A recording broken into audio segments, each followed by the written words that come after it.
What's going on, guys? Another video today. Man, do me a favor. Go to my YouTube, Andre the Lamb. Okay, go to my YouTube, Andre the Lamb. Ecclesiastics chapter 6 is uploaded. I ain't got no views. Zeto. All my other joints got mad views. Go support, man. Go watch that full video because you learning something. We in chapter 7 today. It's a lot of information. I think there's 28 verses. I ain't doing all 28 verses. Dang, 29 verses. And man, let me tell you, from 26 to 29, they really good. I don't know. I might do it. We'll see what happens. Maybe I'll do a part 2 to this one. Maybe I'll do a part 2. Maybe I'll go up to like verse 7 or something like that, and then we'll see what happens. But we're gonna start in verse 1. Man, Ecclesiastics 7.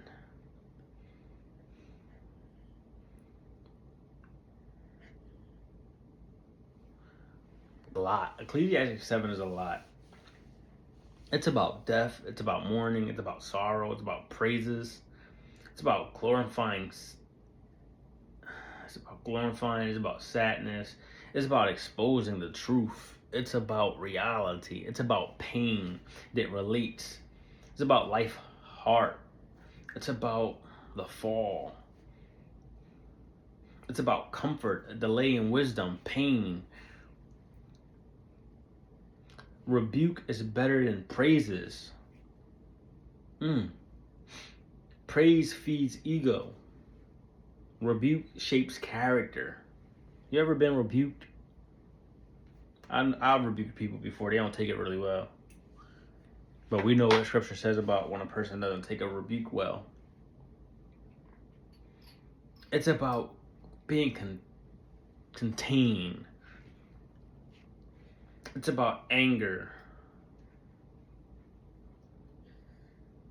It has a lot of meanings, and we're going to break these down verse by verse, starting with verse 1. A good name is better than fine perfume, and the day of death better than the day of birth. That's a lot. Especially you got perfume, you got death, and you got birth. How these things collide, like how they align, like what is Solomon is telling us in this verse? Well, in my notes, character matters more than appearance or pleasure. Perfume. You walk by somebody with that thing on, that Versace, that Chanel 7, I think that's what y'all be wearing, shorties. You walk by, you smell that, you think, he got bread, she got bread, she got a expensive perfume on, they look good, they smell amazing, right? The appearance of that person, the pleasure that you got from that person. But what he really is explaining here, perfume fades, reputation remains, death forces honesty. But how a life was lived while birth only makes potential. What he is doing here, he's measuring how we lived life. Because your perfume, the scent that you have will fade away. But your name represents who you are. When people say, who was Andre? Who was Lewis? Who was Dave? Who was this person? Who was Shelly? They're not going to remember you by your perfume. They're going to remember you by how you behaved, how you act, how you lived life. A good name is better. It is better than to be known by your perfume or your oils, about your luxury, or how you celebrated life. You'll be recognized by your wedding, the event of worship, your statue, how pleasant you was to be around, your outward attractiveness.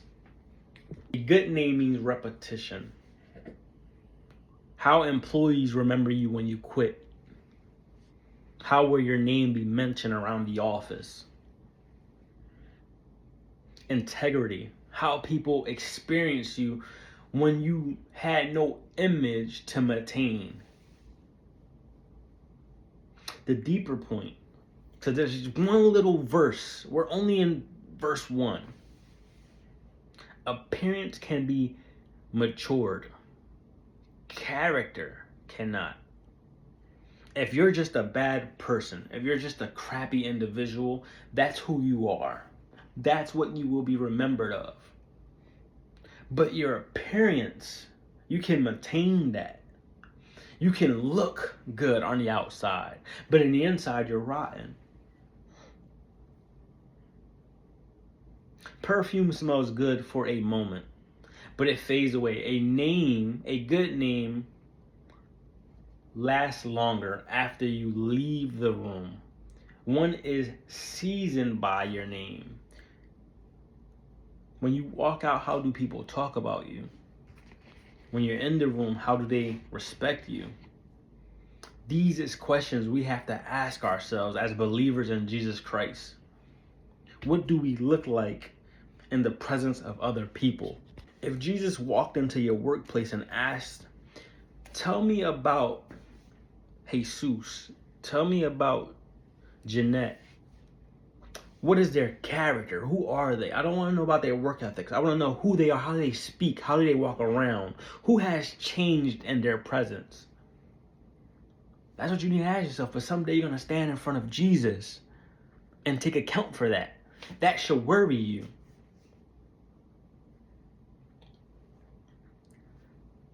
God values you when no one is watching, more than how impressed you look when someone is looking at you.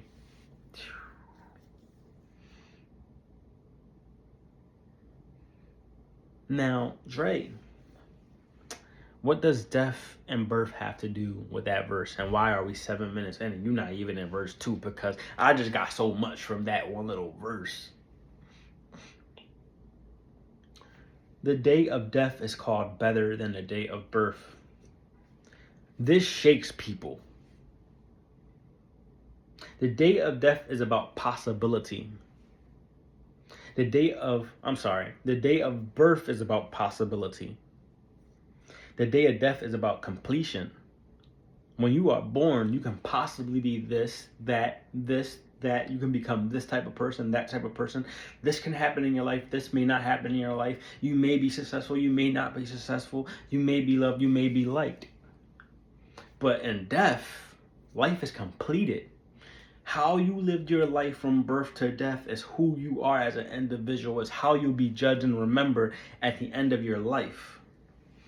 Me, my mom, my wife, and my sister were sitting in her house before we ate, and we talked about my uncle who passed away, and what was said was he was a great hugger. He cared. He always offered. He was there. He never said goodbye. He would always say, I see you later. His character when he was in the room was light.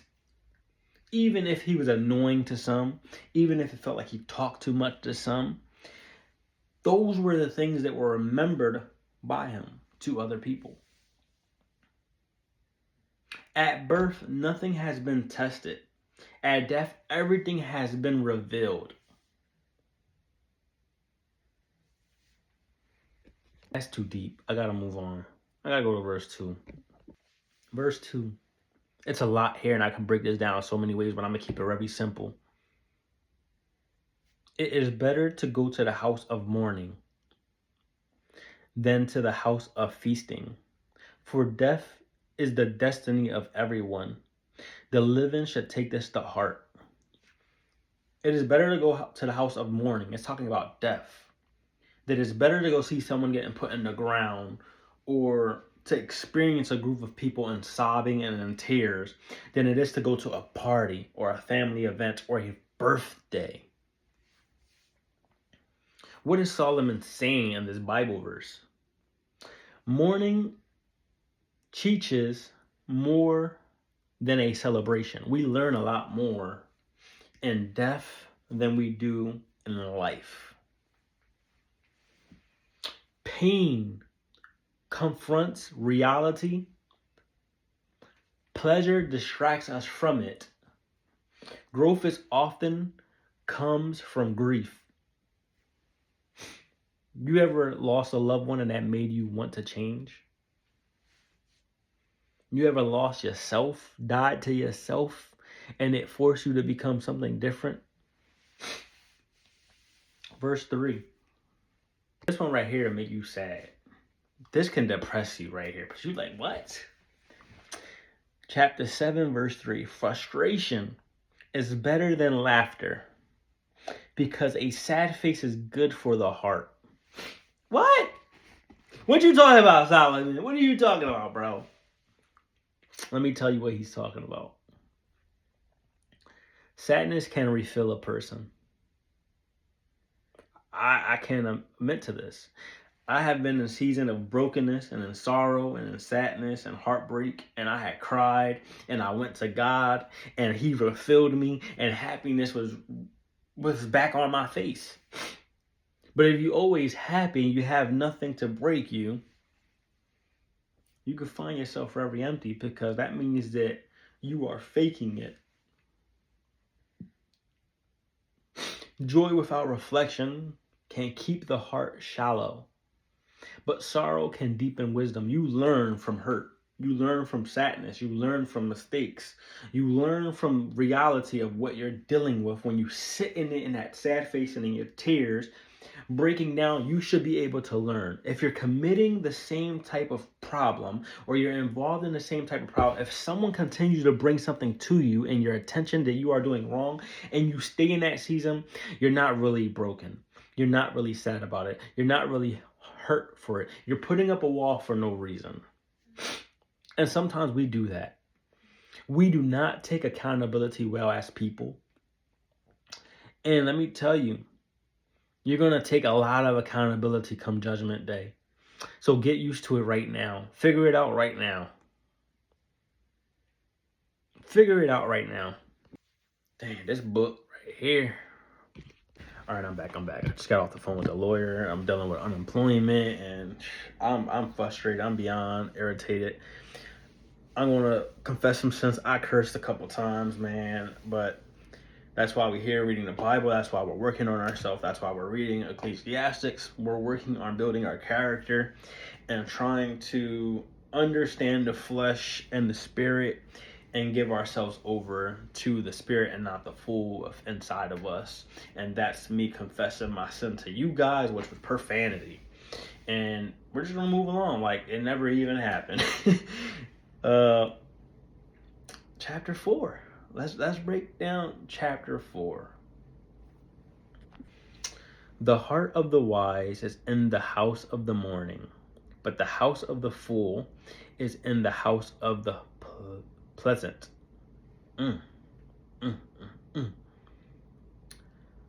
Wise people face hard truths. Avoiding pain keeps people immature and unwise. I feel like I'm 50-50 of that. Like, I try to deal with the truth, right?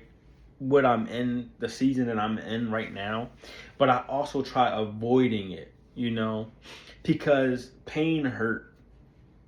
And what we're reading right now is how to deal with pain, how to deal with these problems. And the answer to every single verse is God. That's the answer. Your character building it, the answer to that is God. Like, even with me today, trying to file this unemployment and understanding where the money's went, dealing with the job and calling in for the leave of absence and dealing with the lawyer and the case, this brought frustration, which is okay. Frustration is okay. Being angry is okay. The part that is the problem is the sin, and the sin was foul language. Right? That's what we have to address as believers. That's what we have to understand who we are as believers and understand avoiding pain and dealing with the truth in the season that you are in. rebuking yourself, because today chapter 7 is about the rebuke, and we're going to see in the next Bible verse it talks about the rebuke. I have to rebuke myself. And if you ever been rebuked or have rebuked someone, there's going to be two ways that this is going to happen. The person that you're rebuking is either going to be upset with you, have excuses for their sin. They're going to possibly rebuke you back or point out sins that you have or have shared with them. That person is the fool. Or they're going to be quiet. They're going to listen to your rebuke. They're going to examine themselves, and there will be no issue with your friendship with that person. Same thing for yourself. If you hide your sin from yourself, you will find yourself avoiding the truth, the rebuke. In verse 5, it is better to heed the rebuke of a wise person than to listen to the songs of fools. That first part is saying, when someone is rebuking you, that is great. That is wonderful. You want that. As a believer in Jesus Christ, you want the rebuke. It gives you time to correct yourself. It gives you the opportunity to repent to God. And it gives you the moment to speak to the person that's rebuking you on how to correct whatever that you did was wrong. But the fool, right? The one that's singing the song is not going to be honest with you. James, it's cool. We all going to curse some days. You feel me? It's all right. We all going to steal something at some point in time. You're going to be mad at work at some point. You're going to be lazy at work at some point, right? They're going to comfort you in your sin.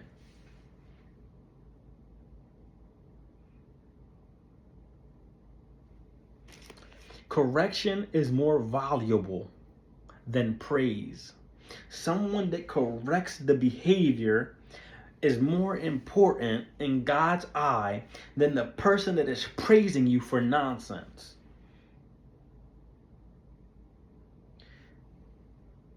Flattering feels good, but doesn't help you grow. Someone helping you in your sin or helping you in your greatness feels good, but it does not help you grow. And this is why I'm in this season of teaching myself the rebuke. I'm teaching myself the sorrow. I'm teaching myself the correction, so that when the time comes, I'm no longer doing these things. In my life, I have no one right now that can rebuke me with love. I have a bunch of fools in my life. That's just the honest, God-given truth. There'd be some people like, damn, Dre, I know you, man. Like, look, if you ever brought something to my attention and I did not answer you with, I guess, concern of your rebuke or your approach, is most likely because you did it out of love, not like as you had love for me, but out of it. There was no love in there.